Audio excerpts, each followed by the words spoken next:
कहीं क्रोम जो आप ये मैग्नीशियम है, इलेक्ट्रॉनिक कॉन्फ़िगरेशन ऐसे लिखा होता है, ऐसे फिगर लिखा होता है, तो आप डर जाते हैं और समझ में नहीं आता कि मैंने जो पढ़ा है वो क्या है और ये किताब में लिखा ये क्या है। ये बहुत ही सिंपल सी बात है, लिखने के तरीके हैं ऐसे, वो कैसे लिखे जाते हैं मैं आपको एक्सप्लेन करता रहता हूँ। बहुत ही आसान सी बातें, बहुत ही ईजी है, जिसे आप 1 मिनट के अंदर कर लेंगे। इस जो ये चीज़ लिखी इसका एक्सप्लेन क्या होगा वो मैं आपको सीधे दे रहा हूँ। एक्सप्लेन आपको क्या रीज़न है, क्यों ऐसे लिखा जाता है।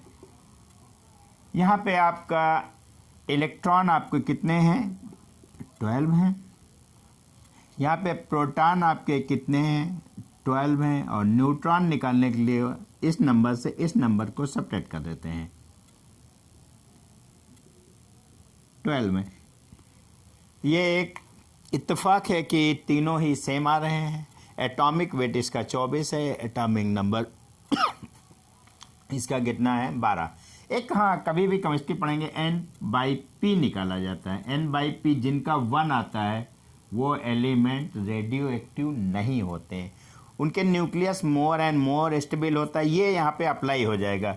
अगर यहाँ पे देखें ये 12 आ रहा है और ये भी 12, इनका कैलकुलेशन करेंगे तो 1 आएगा, तो इसका मतलब मैग्नीशियम ये रेडियो एक्टिव नहीं है। ठीक है, चलो ये आपको आगे हम पढ़ा देंगे रेडियो एक्टिव में, लेकिन जो चीज़ मैं एक्सप्लेन करना चाहता था वो आगे आपको अब बताने जा रहा हूँ।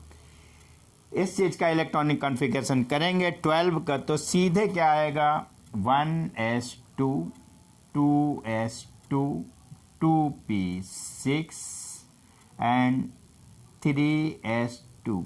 इस फर्स्ट सेल में कितने हैं, ये 2, इसमें ये कितने हैं, 8, कामा लगा के 8, और यहाँ पे कितने हैं, 2। अब ये आपका इलेक्ट्रॉनिक 282, ये देखिए एग्जैक्ट मिल गया 282 से। अब ये क्या चीज़ है, ये क्या चीज़ है, यहाँ पे ये कहने का मतलब होता है कि आप जब भी किताबों में देखते हैं तो न्यूक्लियस में यहाँ पे एक प्लस साइन होता है। प्लस साइन शो करता है कि न्यूक्लियस पॉजिटिव होता है। न्यूक्लियस पॉजिटिव क्यों होता है, क्योंकि उसमें प्रोटॉन पाए जाते हैं। न्यूक्लियस पॉजिटिव क्यों होता है, क्योंकि उसमें प्रोटॉन पाए जाते हैं। और न्यूक्लियस की अगर बात करते हैं तो सम ऑफ प्रोटॉन एंड न्यूट्रॉन होता है। अगर न्यूक्लियस की बात करते हैं तो P+N की बात की जाती है, तो इसीलिए यहाँ पे P भी रखा है और यहाँ पे N भी लिखा है। इस बीच वाले गोले में न्यूक्लियस बोलते हैं, वहीं पर रख दिया गया P, ये 12 प्रोटॉन है, और वहीं पर रख दिया गया 12 इलेक्ट्रॉन है। अब ये गोले हैं, इनमें क्या लिखा है ये आपको पता होना चाहिए। तो ये इतना कॉन्सेप्ट, ये न्यूक्लियस हो गया, ये आपका फर्स्ट सेल हो गया, ये सेकंड सेल हो गया, ये थर्ड सेल हो गया। अब फर्स्ट सेल में कितने इलेक्ट्रॉन है, 2, तो ये पहला सेल है, देखिए 1 और 2 इलेक्ट्रॉन इसमें दिखाएंगे। फर्स्ट सेल में कितने इलेक्ट्रॉन दिखाएंगे, 2।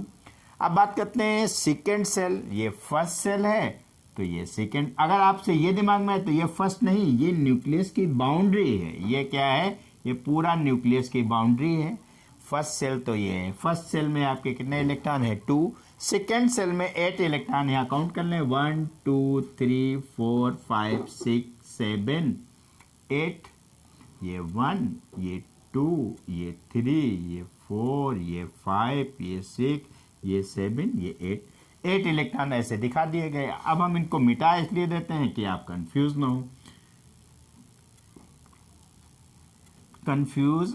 हो, इसलिए हाँ ये बराबर दूरी पर रखे जाते हैं। चाहो तो आप एक ही जगह पे लिख सकते हो 1 2 3 4 5 8, लेकिन ये चारों तरफ बराबर दूरी पे रखे जाते हैं जिससे देखने में अच्छे लगे। अगेन बात करते हैं यहाँ पे, अब ये थर्ड सेल है, थर्ड सेल में आपके कितने इलेक्ट्रॉन हैं, 2 इलेक्ट्रॉन, ये 1 और 2 इलेक्ट्रॉन। इसका मतलब आप जब ये चीज़, इसका इलेक्ट्रॉनिक कॉन्फ़िगरेशन ये होगा, किताब में ऐसे लिखा होगा, तो आप क्या समझेंगे, आप उसका एक्सप्लेन हमने दिखा दिया। ये मैग्नीशियम था, मैग्नीशियम के अंदर इलेक्ट्रॉन आपके कितने थे, 12 थे, प्रोटॉन कितने थे, 12 थे, न्यूट्रॉन कितने थे, सेपरेट करके निकालेंगे 12। इलेक्ट्रॉनिक कॉन्फ़िगरेशन शो किया है ना, 1s2 2s2 2p6 3s2, इसको आप कामा करके लिखेंगे 2 8 2। तो इसका मतलब फर्स्ट सेल में 2 इलेक्ट्रॉन होने चाहिए, ये आपके शो कर रहा है। पहले सेल में 2 इलेक्ट्रॉन है, दूसरे सेल में आपके 8 इलेक्ट्रॉन होने चाहिए, वो 8 शो कर रहा है, और तीसरे सेल में आपके 2 इलेक्ट्रॉन होने चाहिए, ये 8 शो कर रहा है। और इसका एक अगला नेक्स्ट एग्जाम्पल हम आपको बताने जा रहे हैं। हाँ, ये फास्फोरस का अगला मैं एग्जाम्पल दिखाई देता हूँ। ये चीज़ को बुक में ऐसे और ऐसे लिखा होगा, आपको समझ नहीं आ रहा होगा कि इन दोनों का मतलब क्या है। तो इन दोनों का मतलब एक ही है कि इसका इलेक्ट्रॉनिक कॉन्फ़िगरेशन किया गया है, उसके सेल में इलेक्ट्रॉन दिखाए गए हैं और उसके अंदर प्रोटॉन और न्यूट्रॉन दिखाए गए हैं। लेकिन एग्जैक्ट आप कैसे इस चीज़ को समझेंगे, तो इसके लिए एक्सप्लेन किया जा रहा हूँ और कैसे एग्जाम्पल, इसको हम बताया जा चुका है और अगला इसका एक्सप्लेन देख लीजिए। आपको यहाँ पे आपको 15 है, तो इसका मतलब इलेक्ट्रॉन आपका 15 है। जितना इलेक्ट्रॉन होता है उतने ही प्रोटॉन होते हैं, क्योंकि एलिमेंट न्यूट्रल होता है। जितने इलेक्ट्रॉन होते हैं उतने ही प्रोटॉन होते हैं, क्योंकि एलिमेंट न्यूट्रल होता है। अगर कम ज़्यादा होंगे तो वो एलिमेंट आयन में कन्वर्ट हो चुका होगा। आयन दो प्रकार के होते हैं, एक पॉजिटिव आयन, एक निगेटिव आयन। चलिए इसकी बात हम लोग आगे करेंगे। लेकिन यहाँ पे एग्जैक्ट इलेक्ट्रॉन आपके 15 है, तो प्रोटॉन भी 15 है, क्योंकि इसलिए ये न्यूट्रल है। अगेन बात करते हैं, यहाँ पे न्यूट्रॉन निकालना है। न्यूट्रॉन निकालने के लिए एटॉमिक वेट से एटॉमिक नंबर को आप सेपरेट कर देते हैं या घटा देते हैं, तो आप घटाने में सीधे 16 आएगा। तो यहाँ पे अगर हम प्रोटॉन की बात करें 15 है, न्यूट्रॉन की बात करें तो 15 है। और प्रोटॉन और न्यूट्रॉन न्यूक्लियस में पाए जाते हैं, तो ये हमने एक न्यूक्लियस बना दिया है, इसमें हमने प्रोटॉन लिख दिया और इसमें इलेक्ट्रॉन। हाँ, इसमें चाहे आप P ऊपर लिखें चाहे N ऊपर लिखें, चाहे P ऊपर लिखें, चाहे प्रोटॉन ऊपर लिखें, चाहे न्यूट्रॉन ऊपर लिखें, इसके लिए कोई नियम नहीं है। आप ऐसे भी लिख सकते हैं और इस चीज़ को मैं ऐसे भी लिख सकता हूँ, कोई भी गलत नहीं होगा। ये बात P ऊपर कर दें, N नीचे कर दें। P 15 है और ये 16 है।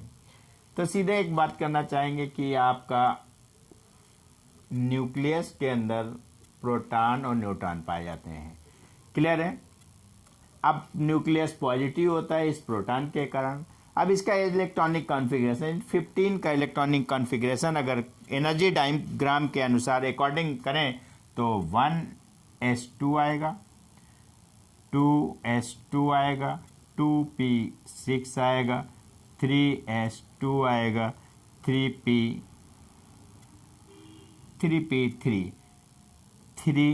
सीधे इलेक्ट्रॉनिक कॉन्फ़िगरेशन आपका आएगा 2 8 5। अब ये देखिए, ये फर्स्ट सेल है, यहाँ पे 1 लिखा है, इसका मतलब फर्स्ट सेल है। फर्स्ट सेल के एस सब सेल में 2 इलेक्ट्रॉन, इसका मतलब फर्स्ट सेल में 2 इलेक्ट्रॉन है। ये सेकेंड, यहाँ 2 लिखा है, यहाँ पे 2 लिखा है, इसका मतलब ये आपका सेकेंड सेल है। सेकेंड सेल में 2 सब सेल होते हैं, एस और पी। एस के पास 2 इलेक्ट्रॉन है, पी के बाद 6 इलेक्ट्रॉन है। ये थर्ड है, आगे यहाँ थर्ड लिखा है, यहाँ थर्ड लिखा है, तो आपको सीधे से पता चल जाता होगा। थर्ड में एस पी 2 यहाँ पे, लेकिन 3 होते हैं, एस पी डी होते हैं सबसे। लेकिन यहाँ इलेक्ट्रॉन से पी तक डिस्ट्रीब्यूट है, इसलिए हम सीधे बात करते हैं पी तक। एस में 2 इलेक्ट्रॉन और पी में 3 इलेक्ट्रॉन, तो सीधे यहाँ एस को 2 मिला और पी के 3, इन दोनों को सम करने के बाद 5 आए। तो आपको ये सीधे 285 ये कहाँ से आया? एनर्जी डायग्राम से आया। एनर्जी डायग्राम से आया या अबोव के नियम से आया। अब इस चीज़ को लिख ऐसे रिप्रेजेंट किया जाता है, ऐसे एक्सप्रेस किया जाता है या ऐसे शो किया जाता है। यहाँ पे 2 इलेक्ट्रॉन है फर्स्ट सेल में, देखिए फर्स्ट, ये फर्स्ट सेल है, n = 1 और 2 इलेक्ट्रॉन है।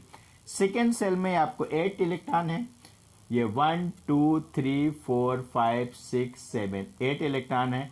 और थर्ड सेल में 5 इलेक्ट्रॉन है, 1 2 3 4 5 इलेक्ट्रॉन है। अब आपको इसका और इसका मतलब 110% समझ में आ गया, जहाँ तक हमें पता है। अगर आपको नहीं समझ में आया तो कमेंट कर दीजिएगा क्वेश्चन को, इसको दोबारा एक एग्जाम्पल के साथ आपको बता दिया जाए। यहाँ P फॉर फास्फोरस है, इसका एटॉमिक नंबर 15 है, एटॉमिक वेट 31 है।